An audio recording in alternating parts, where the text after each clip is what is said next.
sana yowe Yahweh kumbama wetubelemi pembeni na yowe yamba masazoli sobonzeli yowe bomo itopesa na yowe mitema posa na yowe Yahweh kumbama Mana kembo kasina biso yamba masala tobonzeli yoe umo itopesa na yoe mitema posa na yoe Yahweh kumbama. Yes, Lord. Ce soir, nous sommes là, bien-aimés, dans le Seigneur. Nous sommes là encore une fois pour élever et honorer le nom de notre Dieu. Amen, bien-aimés. Amen. Nous sommes là pour élever le nom de l'Éternel. Voilà pourquoi nous allons bénir ce soir le nom de notre Dieu. Nous allons l'élever, nous allons le magnifier, nous allons l'exalter. Lui qui a permis encore une fois que nous puissions nous retrouver dans sa présence ce soir. Nous lui disons merci, Père éternel. Merci pour la parole que nous allons partager ce soir, bien-aimés. Merci, Seigneur de gloire, pour ta présence au milieu de nous. Merci pour la présence du Saint-Esprit de Dieu. Saint-Esprit, descends. Fais descendre ton onction de service au Saint-Esprit de Dieu. Fais descendre ton onction de puissance, Saint-Esprit de Dieu. Viens toucher les cœurs ce soir. Viens préparer le chemin dans le cœur d'un chacun, afin que la parole qui va être prêchée ce soir, que cette parole trouve de la place dans le cœur d'un chacun. Nous voulons te dire merci, Père. Nous voulons, Seigneur, t'élever. Nous voulons te magnifier, Yahweh. Éternel, je décrète et je déclare que le sang de l'agneau, Papa, couvre ces lieux et couvre toute personne, Seigneur, de gloire en ces lieux. Nous te disons merci, Alpha. Nous te disons merci, Oméga. Nous te disons merci, toi qui es le commencement et la fin de toutes choses. Parce que la gloire, l'honneur, la louange et l'adoration reviennent à toi. Prends le contrôle de toutes choses. Prends le contrôle de ma bouche, Saint-Esprit. J'ai ainsi prié au nom de Jésus, mon Seigneur et mon roi. Amen. Amen. Amen, bien-aimés. Acclamons le Seigneur, bien-aimés. Amen. Amen, amen, amen. Amen. Nous bénissons le nom de l'Éternel ce soir. Et nous disons merci encore une fois à notre Dieu. Lui qui nous a amenés encore une fois dans sa présence. Amen. Lui qui a voulu dans son conseil. Il y a beaucoup, comme ma soeur venait de le dire, beaucoup qui n'ont pas pu se réveiller ce matin. Il y a beaucoup qui sont allés dormir hier comme nous, comme toi et moi. Mais ce matin, ils ne se sont pas réveillés. Ils n'ont même pas eu la chance de marcher. Ils n'ont même pas eu la chance de se réveiller. Mais toi et moi, le Seigneur nous a fait grâce. Nous sommes là, dans la présence de notre Dieu. Dieu nous a fait grâce, bien-aimés, dans le Seigneur. Il nous a fait grâce d'être là ce soir. Voilà pourquoi c'est une raison de plus que toi tu puisses adorer le Seigneur, que tu puisses l'élever, que tu puisses le magnifier, que tu puisses l'exalter, que tu puisses le glorifier. Merci Seigneur. Alléluia, merci. Alléluia. Que tu puisses l'exalter, que tu puisses le glorifier. Amen. Je vais revenir un peu en arrière sur la prédication du dimanche passé. Parce qu'aujourd'hui, j'ai continué et je termine avec le même thème, dans le même ordre d'idées. La fois passée, on avait parlé d'Isaac, bien-aimé. On avait vu comment Isaac avait marché avec le Seigneur. On avait vu comment Isaac avait obéi aux ordres, aux recommandations de Dieu. On avait vu comment Isaac était resté à Guérard, là où il était. Dieu lui avait demandé de rester là. malgré que la terre était aride. Mais Isaac avait accepté et Isaac est resté là, à Guérar, où la terre n'était pas fertile. Isaac a marché dans l'obéissance. Isaac a obéi aux recommandations de Dieu bien-aimé dans le Seigneur. Amen. Il a obéi aux recommandations de Dieu. Et on a vu comment Isaac s'était tenu sur les promesses que Dieu avait faites à son père Abraham. Amen. Et Isaac, en obéissant à Dieu, Isaac avait récolté 2 fois plus que ce qu'il pouvait récolter bien avant. Amen. Bien-aimé, laisse-moi te dire ce soir, bien-aimé dans le Seigneur, que face aux difficultés de ta vie, quel que soit ce que tu traverses comme problème, quel que soit ce que tu traverses comme souci, bien-aimé, Jésus te donne aujourd'hui la force d'avancer. Tu peux te dire, comme dans le cas d'Isaac, il s'est trouvé sur une terre qui était aride, qui n'était pas fertile, qui ne pouvait pas donner de la bonne sémence. Mais Isaac avait tourné ses recommandations de Dieu. On avait vu comment Isaac était resté à Guérar, là où il était. Dieu lui avait demandé de rester là, malgré que la terre était aride. Mais Isaac avait accepté et Isaac est resté là, à Guérar, où la terre n'était pas fertile. Isaac a marché dans l'obéissance. Isaac a obéi aux recommandations de Dieu bien-aimé dans le Seigneur. Amen. Il a obéi aux recommandations de Dieu. Et on a vu comment Isaac s'était tenu sur les promesses que Dieu avait faites à son père Abraham. Amen. Et Isaac, en obéissant à Dieu, Isaac avait récolté 2 fois plus que ce qu'il pouvait récolter bien avant. Amen. Bien-aimé, laisse-moi te dire ce soir, bien-aimé dans le Seigneur, que face aux difficultés de ta vie, quel que soit ce que tu traverses comme problème, quel que soit ce que tu traverses comme souci, bien-aimé, Jésus te donne aujourd'hui la force d'avancer. Tu peux te dire, comme dans le cas d'Isaac, il s'est trouvé sur une terre qui était aride, qui n'était pas fertile, qui ne pouvait pas donner de la bonne sémence. Mais Isaac avait tourné ses regards vers le Seigneur et Isaac avait gardé foi en Dieu. Amen, bien-aimé. Dieu nous donne toujours la force d'avancer, bien-aimé. Et hier, quand je lisais quelque chose m'avait frappé. Je me suis dit, j'étais en train de raisonner, j'ai dit, mon Dieu, Galilée, tout le monde connaît Galilée, n'est-ce pas? Galilée, c'est là où il y a eu le premier miracle. Le miracle où Dieu avait transformé l'eau en vin. C'est là où il y avait eu la transfiguration. La transfiguration qui signifie le changement, n'est-ce pas? Et alors je me suis dit, Galilée, c'est un endroit de rendez-vous quotidien. Où Dieu nous attend à Galilée. Jésus t'attend à Galilée. Pourquoi? C'est un endroit de rendez-vous. Bien-aimé, c'est l'endroit où les aveugles voient. Les aveugles qui ne voyaient pas, ils vont à Galilée et ils vont trouver la vue à Galilée. Amen. Ceux qui sont malades se rendent à Galilée et ils guérissent, bien-aimés. Pourquoi? Parce que Galilée, c'est un endroit de rendez-vous quotidien avec Christ. Et c'est un endroit de la repentance, un endroit de la présence de Dieu. Voilà pourquoi Dieu te dit ce soir, bien-aimé, que fixe ton regard vers l'Éternel, quel que soit ce que tu traverses comme problème. Bien-aimé, aujourd'hui, nous allons parler de la Sunamite. Dans les livres de 2 Rois, 4, 8 jusqu'à 24, c'est un peu un long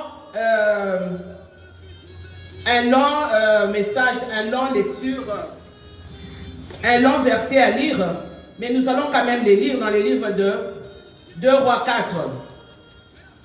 Je vais les lire au nom de notre Seigneur Jésus-Christ.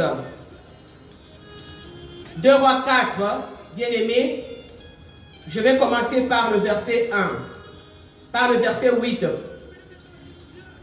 On va les lire au nom de notre Seigneur Jésus-Christ. La Bible nous dit ceci. Un jour, Élisée passait par Sunem. Sunem, c'est la ville, n'est-ce pas? C'est pourquoi on a appelé la Sunamite. Il y avait là une femme de distinction qui les pressa d'accepter à manger, et toutes les fois qu'il passait, c'est Élisée. Il se rendait chez elle pour manger. Elle dit à son mari, « Voici, je sais que cet homme qui passe toujours chez nous est un saint homme de Dieu. Faisons une petite chambre haute avec des murs et mettons-y pour lui un lit, une table, un siège et un chandelier, afin qu'il s'y retire quand il viendra chez nous. » Amen. Élisée étant revenu à Sunem, se retirant dans la chambre haute et y coucha. Il dit à Géasi, son serviteur, « Appelle cette Sunamite. » Géasi l'appela et elle se présenta devant lui. Et Élisée dit à Géasi, « Dis-lui, voici tu nous as montré tout cet empressement. » Ça signifie que tu as pris soin de nous, n'est-ce pas? Parce que cette femme prenait toujours soin de l'homme de Dieu. Que peut-on faire pour toi? Faut-il parler pour toi au roi ou au chef de l'armée? Elle répondit, j'habite au milieu de mon peuple. Ça signifie que je n'ai besoin de rien. N'est-ce pas? Et vous allez comprendre pourquoi elle a dit ça.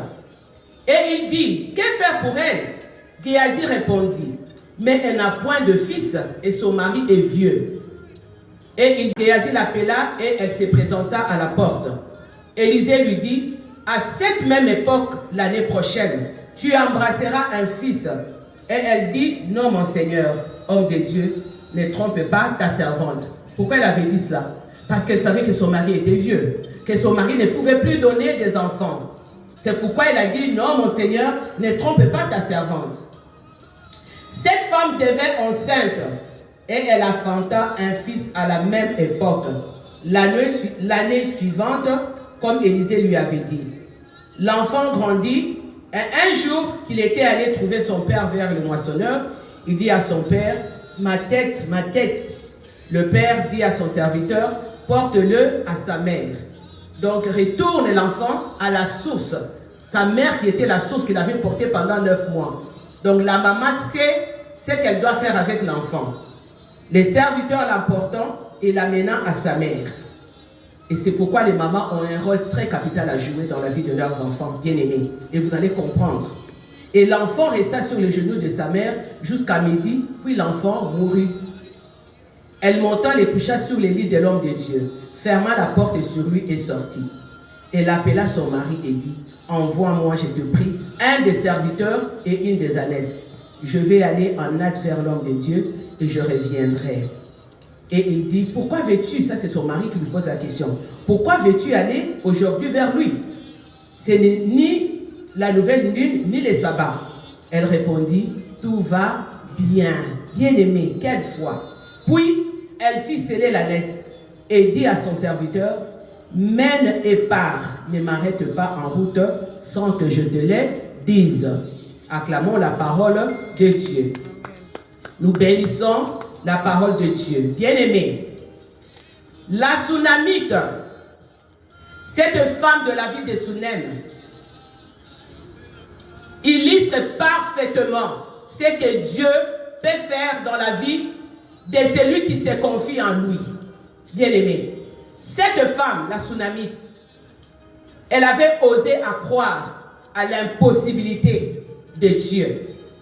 Comme on venait de le lire, son mari était vieux. Son mari ne pouvait plus donner des enfants.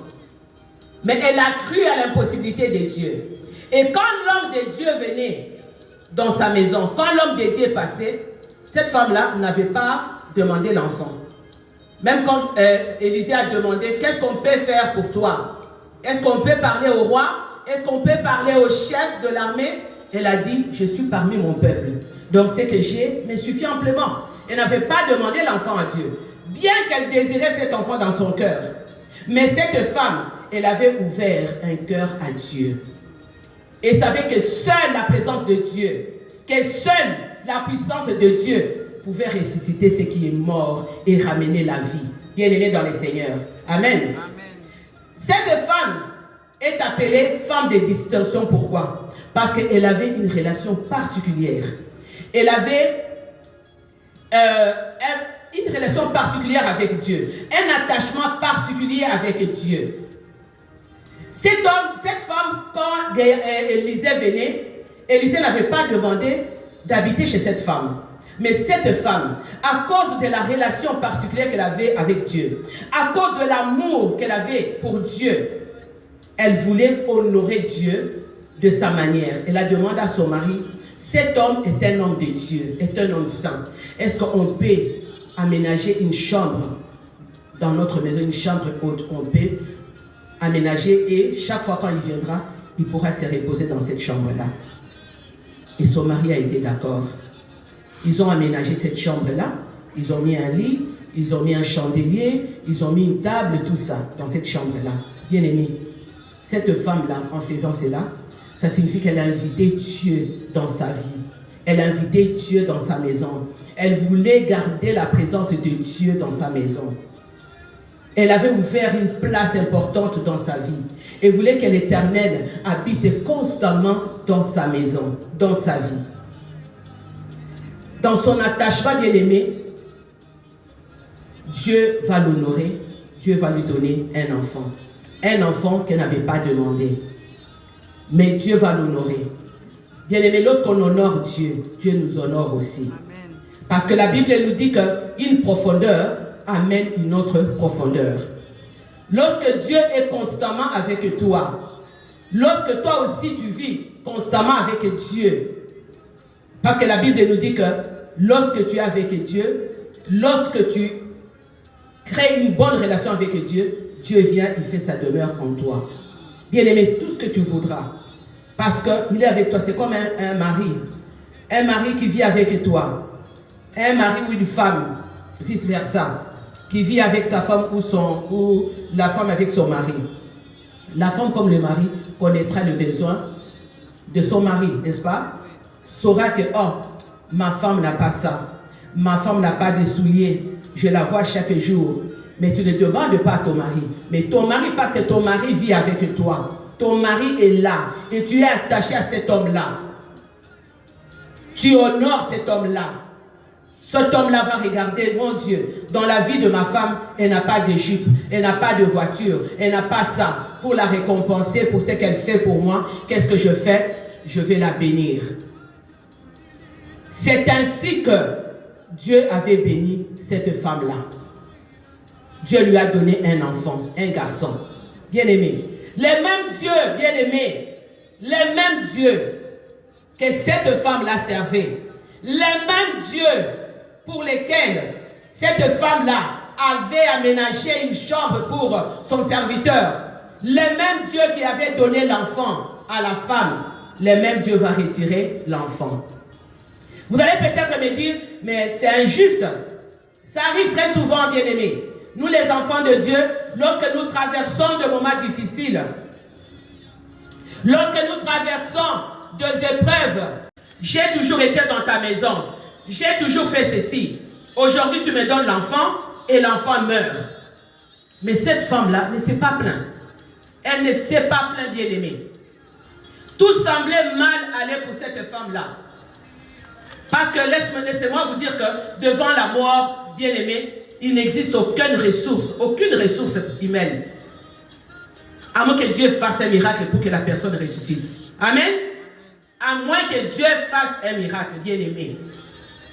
C'est pourquoi la Bible nous dit, bien-aimé, dans les livres de Matthieu 6, 33, il nous dit que cherchez d'abord le royaume des cieux et tout le reste vous sera donné par-dessus tout. Amen. La Bible dit tout le reste.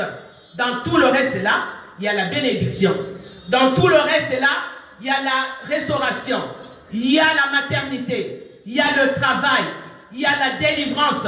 Il y a la guérison. Dans tout le reste là, il y a la richesse. Dans tout le reste. Mais cherche d'abord, on a dit, cherche d'abord. Mais nous faisons toujours le contraire. Nous cherchons d'abord les bénédictions avant de chercher la personne qui donne ces bénédictions. Mais cette femme-là, elle avait fait le contraire, bien-aimé. Elle avait d'abord cherché celui qui donne les bénédictions. Elle s'était d'abord attachée à la source des bénédictions. Elle s'est dit, moi je tourne mes regards vers l'Éternel. D'où me viendra le secours, bien-aimé? Les secours me viennent de l'Éternel qui a fait les cieux et la terre. Parce que Dieu est capable, bien-aimé. Voilà pourquoi cette tsunamite s'était attachée à Dieu. Elle avait une relation particulière avec Dieu. Elle a dit, je vais d'abord honorer mon Dieu. Je vais d'abord le servir. Je vais d'abord être là pour lui, bien-aimé. Dieu veut qu'on ne s'inquiète de rien. Dieu veut que tu remettes tes soucis à lui. Dieu veut que tu t'appuies sur lui. Que tu te reposes sur lui. Voilà ce qu'étaient les soucis de Joseph. Bien-aimé, Joseph qui a été vendu par ses frères. Joseph était rejeté par ses frères. N'est-ce pas? Joseph était abandonné par ses frères. Mais malgré cela, Joseph était resté obéissant à Dieu. Obéissant à son père. Pourquoi? Parce que Joseph connaissait son appel. Joseph connaissait sa grande destinée. Joseph connaissait son identité. Joseph s'est dit, si moi je pêche, si moi je sors de la voie de Dieu, mon identité aussi est perdue. Ma grande destinée aussi sera perdue. Mon appel aussi sera perdu. Voilà pourquoi Joseph, quand il s'est retrouvé devant la femme de Potiphar, Joseph n'a pas péché. Joseph a résisté à la femme de Potiphar. Et pourtant, bien aimé, laissez-moi vous dire que la femme de Potiphar, c'est comme la femme de Mobutu, comme la femme de Obama, comme la femme de Trump, tout ça. Ça signifie qu'elle avait le pouvoir de changer la vie de Joseph, n'est-ce pas? Mais Joseph s'est dit, moi je vais d'abord honorer mon Dieu. Moi je vais d'abord craindre mon Dieu. Joseph aussi avait une relation particulière, un attachement particulier. Il était resté dans la présence de Dieu. Bien aimé, la Bible nous dit résister au diable et fouiller loin. La Bible ne nous dit pas que rester là, commencer à raisonner les diables ou commencer à raisonner les péchés. Non, la Bible ne nous dit pas ça. La femme de Potiphar, c'était les diables en personne. C'est comme ça que Joseph a compris que je ne peux pas rester là à raisonner cette femme. Si je reste là à raisonner cette femme, je vais me retrouver dans mon propre piège. Joseph a fui, Joseph a résisté. On ne raisonne pas Satan. Bien aimé, on ne raisonne pas Satan. Joseph s'était attaché à la parole de Dieu.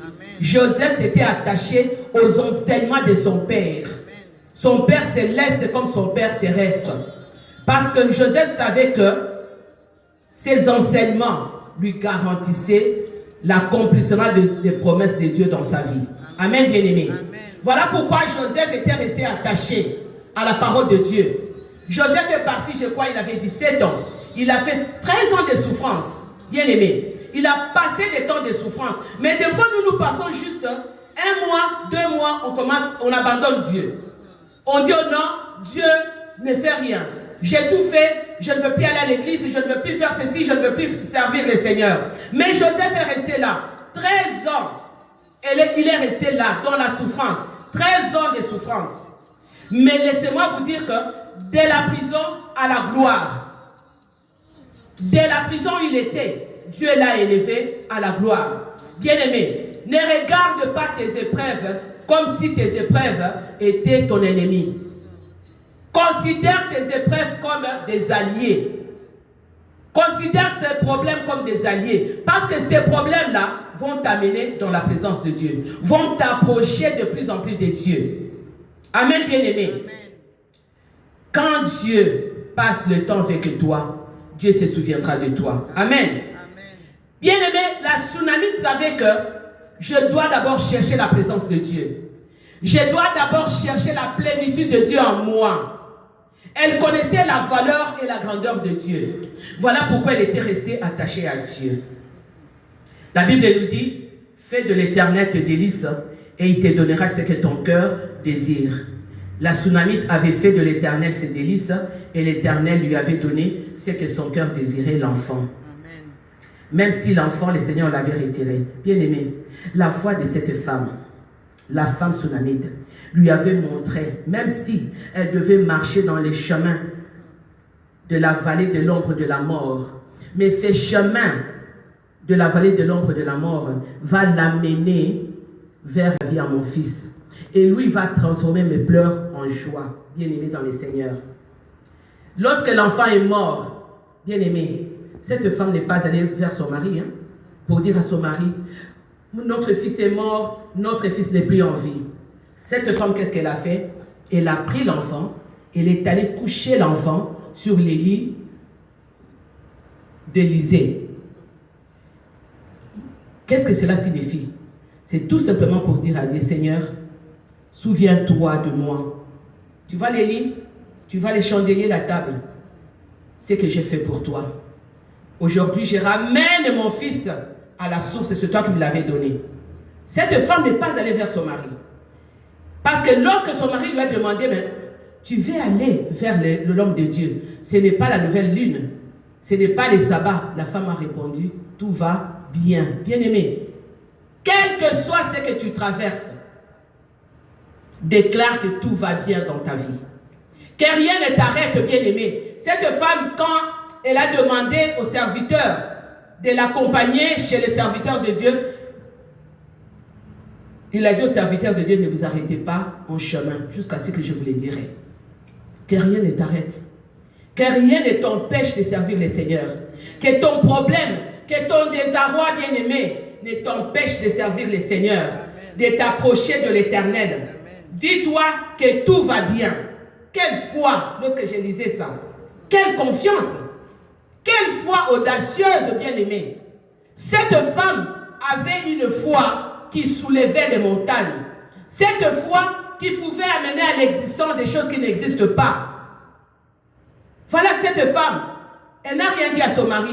Ce n'est pas qu'elle n'a pas considéré son mari. Ça ne signifie pas que son mari ne pouvait rien faire. Mais elle avait refusé parce qu'elle savait qu'en allant vers mon mari, peut-être son mari allait dire, oh mais tu n'as pas bien pris soin de l'enfant. Tu n'as pas fait ceci. Tu n'as pas fait cela. Des critiques et puis ça allait peut-être baisser sa foi. Elle a dit, tout va bien.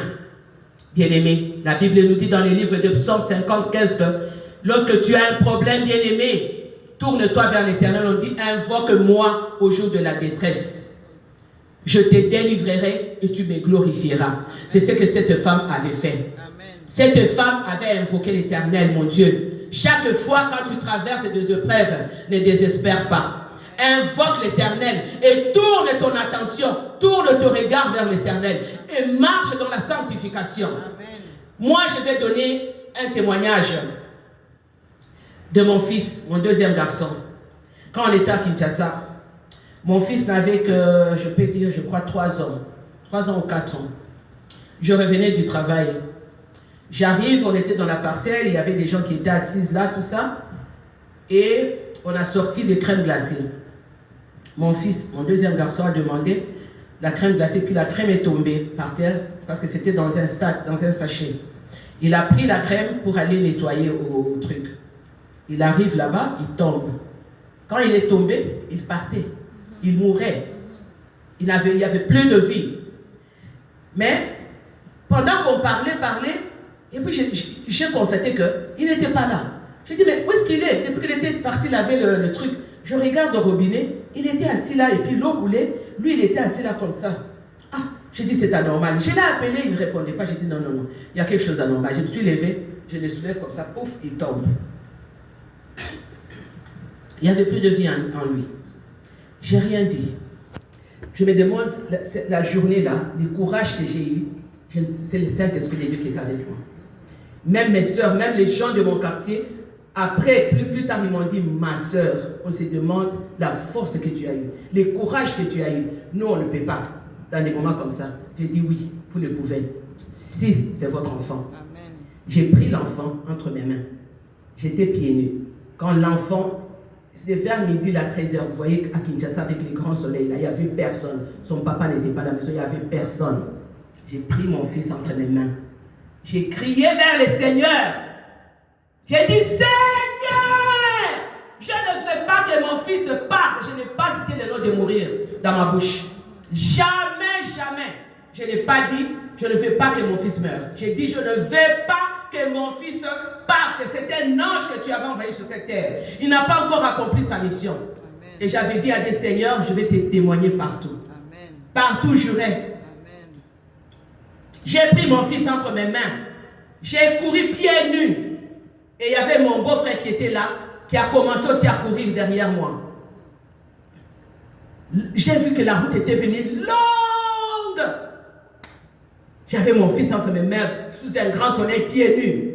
J'ai couru, j'ai parti. Tout le monde qui me regardait disait, ah, c'est trop tard, cet enfant est déjà parti, c'est trop tard. Les gens qui disaient comme ça, moi je n'écoutais même pas. Et il y a une personne qui est venue pour m'aider, dit, donne-moi, je vais porter les fils. J'ai dit non, moi-même je vais porter mon fils. Parce que je ne connais pas l'état d'âme de la personne. Je ne sais pas si c'est un envoyé du diable qui voulait peut-être venir prendre, achever, maintenant prendre l'âme de l'enfant. J'ai dit non, moi-même je vais amener mon enfant, je vais l'amener. J'ai commencé à partir.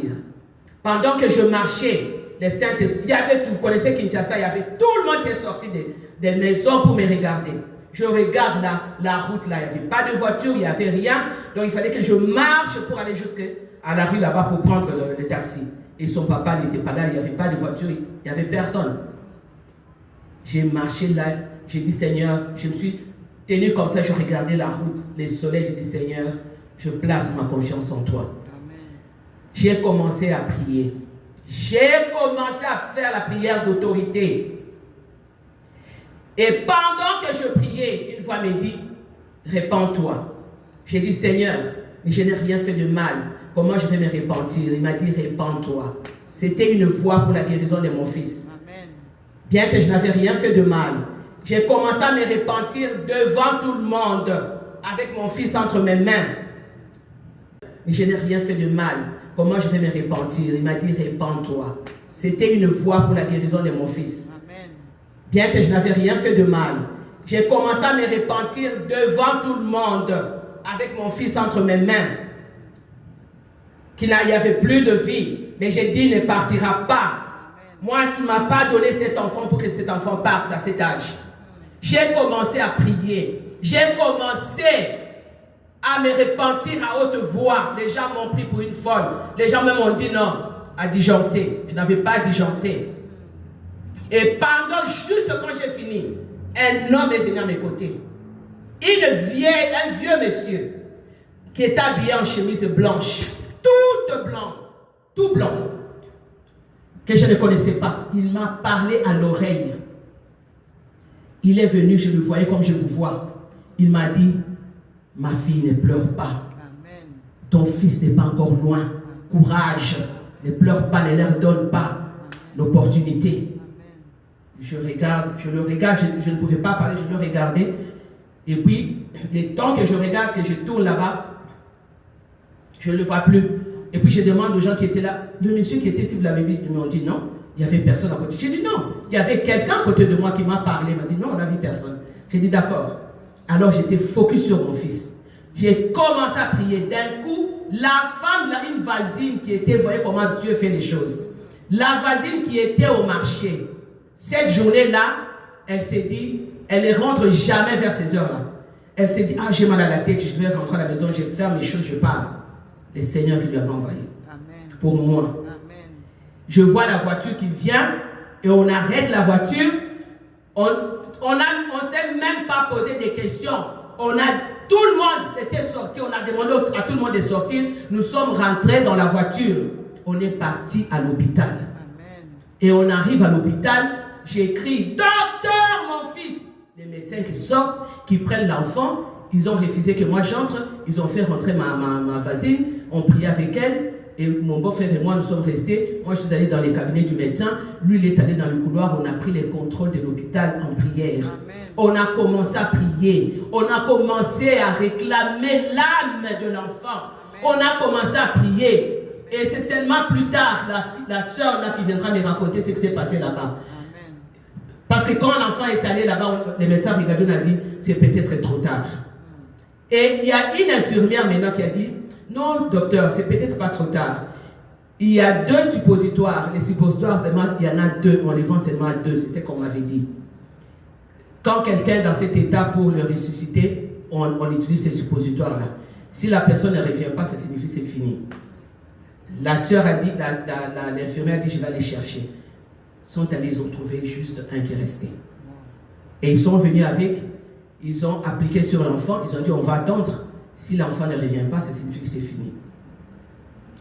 5 minutes après, l'enfant qui fait, l'enfant qui revient. Amen. Alléluia. Alléluia. Oh Jésus. Tu es merveilleux, Yahweh. Voilà pourquoi moi je reste attaché à Dieu, mes bises.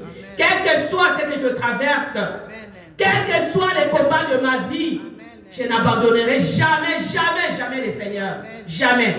J'ai dit à l'Éternel, je vais te témoigner partout où j'aurai.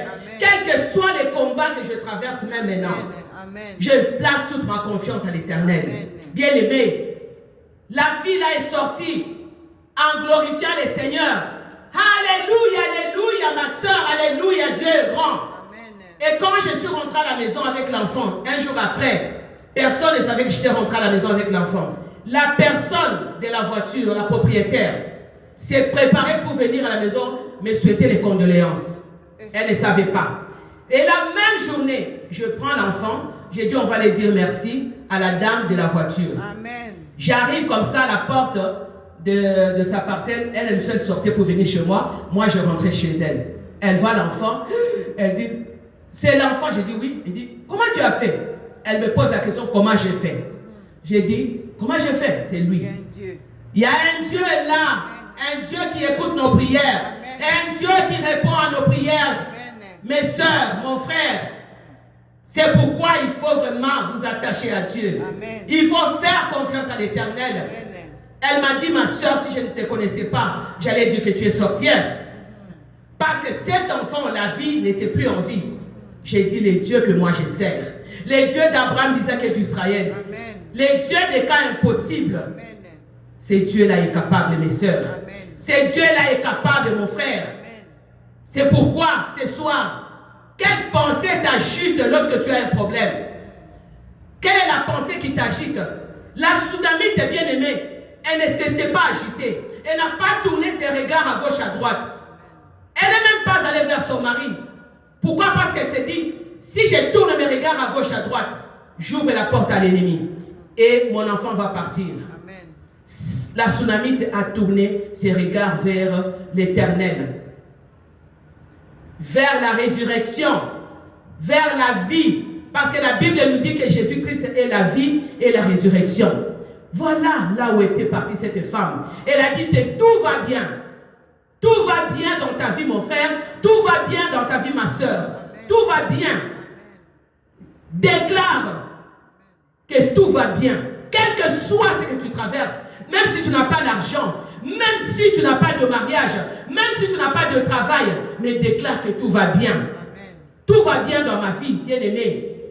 Parce que c'est celui qui a donné la vie aux ossements desséchés, bien-aimés. Les ossements desséchés n'avaient plus de vie. Mais dans leur détresse, ils ont crié à l'Éternel. Ils avaient gardé la foi. Et ils savaient que quand ils étaient en vie, il y avait un Dieu qu'ils servaient. Ils se sont souvenus dans leur tombe, dans leur désarroi, qu'on doit crier vers l'Éternel. La Bible nous dit, dans ta détresse, crie. Bien-aimé, cette tsunami avait bougé le trône de Dieu. Cette tsunami s'était levée pour arracher la vie de son fils, pour arracher la résurrection de son fils. Bien-aimé, quel est le problème que Dieu ne peut pas résoudre? Quel est le problème que Dieu ne peut pas résoudre, bien-aimé? Nous allons nous lever dans la présence de Dieu. Nous allons nous lever dans la présence de Dieu, bien-aimé. Quel est le problème que Dieu ne peut pas résoudre? Quel est le problème que Dieu ne peut pas changer? Dieu est capable de changer ton identité, bien-aimé. Dieu est capable de changer l'histoire de ta vie. Dieu est capable de changer les circonstances de sa vie, de ta vie. Ce soir, déclare que tout va bien. Tout va bien avec moi. Tout va bien dans ma vie, malgré ce que je traverse, malgré les problèmes que j'ai. Même si j'ai des enfants malades, même si j'ai des enfants drogués, même si j'ai des enfants prostitués, même si j'ai des enfants qui sont je ne sais pas comment, mais Dieu est capable de les changer. Dieu est capable de les transformer. Même si tu n'as pas de mariage, même si un mari t'a abandonné, bien-aimé, même si le monde te rejette, même si le monde t'abandonne, comme on avait fait avec Joseph, mais déclare que tout va bien. Élève tout simplement tes yeux vers le Créateur, bien-aimé. Jésus est là. Il tend ses mains pour te secourir. Bien-aimé, que rien ne t'arrête sur ton chemin. Que rien ne t'arrête, bien-aimé. Même si tu endures un grand combat de souffrance, dis-toi que tout va bien. Tout va bien parce que lui, il est le consommateur et le rémunérateur de notre foi. Désire la présence de Dieu bien-aimé. Désire la présence de Dieu bien-aimé. Désire la présence de Dieu bien-aimé. Désire la présence de Dieu. Et lorsque toi tu vas désirer la présence de Dieu, lorsque tu vas être rempli de la plénitude de Dieu, ce Dieu-là viendra dans ta vie. Les dieux de camp impossibles. Parce que dans son dictionnaire, dans son vocabulaire, il n'y a pas de mot impossibilité. Ce qui est impossible à l'homme est possible à Dieu. La Bible me dit que si tu crois, tu verras la gloire de Dieu. Que le Seigneur vous bénisse. Amen. Alléluia.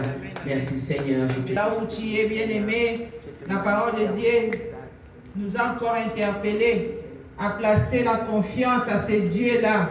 Cette femme-là que maman vient de nous enseigner encore, cette femme avait placé sa confiance à l'Éternel.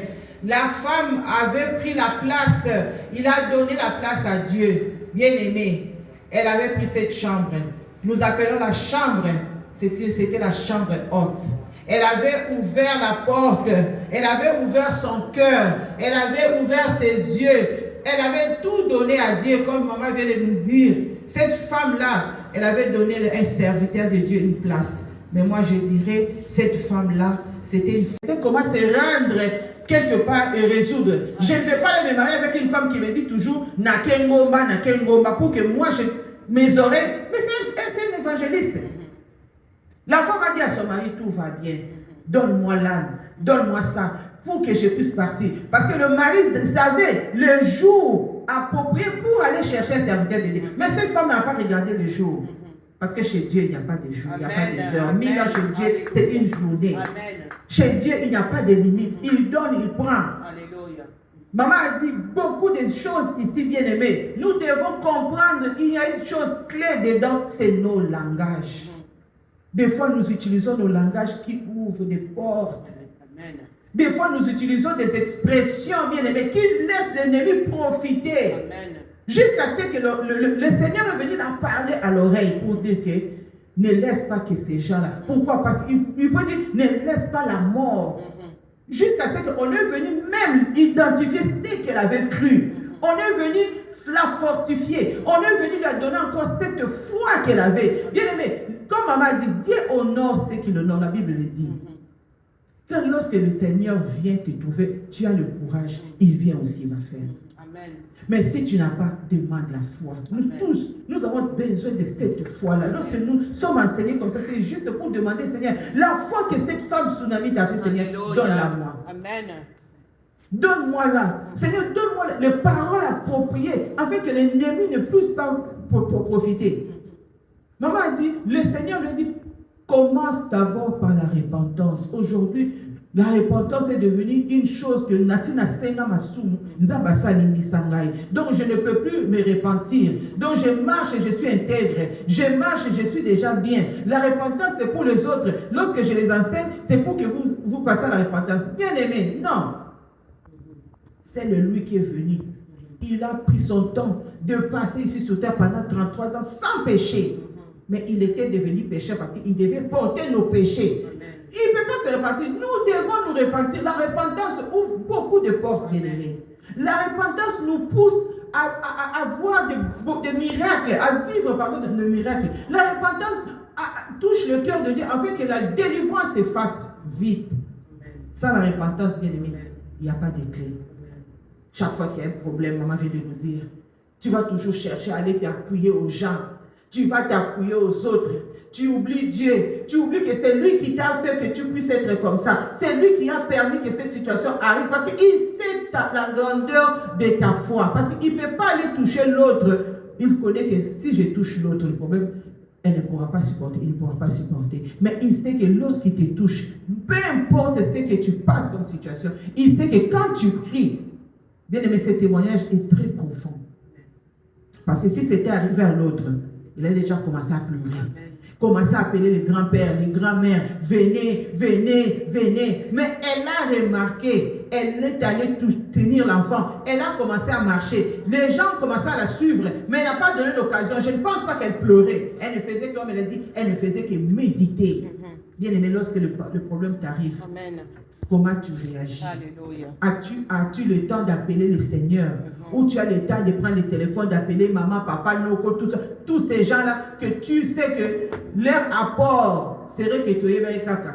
Azarana kaka. Distraction des cahiers. Parce que le bagage est de Samuel. Bon, ça m'a salé les tendines. Il y a une acception à Ibn Zambé. Bisous de Samuel à ma famille. À mon arabe sauté, il y a une acception de Zambé à Ibn Zambé. Parce que les choses comme ça arrivent aux gens où le Seigneur veut se glorifier. Amen. Alléluia. Lorsque le Seigneur veut se glorifier, il vient imposer une situation où les autres appellent une situation difficile. Amen. Une situation que un homme ne peut pas résoudre. C'est comme ça que Dieu aime. Regardez le cas, l'enfant est tombé. L'enfant a perdu connaissance. Il fallait que sa maman soit là pour que les gens qui étaient tout autour de lui, je pense jusqu'aujourd'hui, il y a des gens qui se rappellent de ce témoignage. Et ça peut-être interpellé encore les gens à beaucoup prier. Elle partait pour aller remercier, l'autre venait pour la souhaiter mes condoléances. Vous voyez la confusion. Dieu de confusion. Il peut mettre la confusion devant ceux qui pensaient que le malheur ne peut que rester toujours dans ta vie. Parce que c'est eux qui pensent que le problème est éternel. Oh, il y a éternel qui est éternel de l'Église.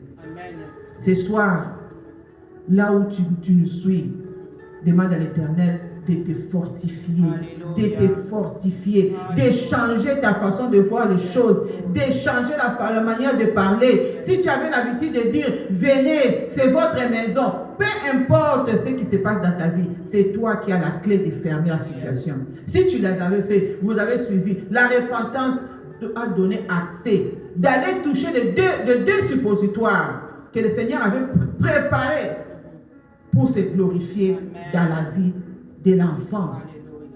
Pour que le nom de l'Éternel, même le docteur qui était là, je pense qu'il est resté dans sa vie, il a compris qu'il y a un Dieu vivant. La maman a posé la même question, comment c'est arrivé? Moi je pense, maman a dit, c'est l'Éternel qui est vivant. Toi tu glorifies qui? Quand tu as des problèmes, tu appelles qui? Tu élèves tes yeux vers où? Parce que tout le monde peut se mettre là, peuvent se dire c'est fini. Mais lorsque nous nous attachons à ce Dieu-là, chez Dieu, il n'y a pas de retard. Cette femme était déjà, je pense l'homme était avancé d'âge. Mais l'Éternel n'a pas vu cela. L'Éternel est toujours là pour nous fortifier. L'Éternel est toujours là pour nous secourir. Peu importe les problèmes, peu importe la durée de la chose, il est toujours là. Il a toujours dit que j'étais toujours là. Il a dit à Daniel, dès le premier jour, j'étais là. Il est toujours là, bien-aimé. Chacun de nous a son problème à ce témoignage. Mais sachant que nous sommes ici, il a dit, ils vous feront la guerre. Mais ils ne vous vaincront jamais. Pourquoi? Parce qu'il s'attache à ce qu'il attache.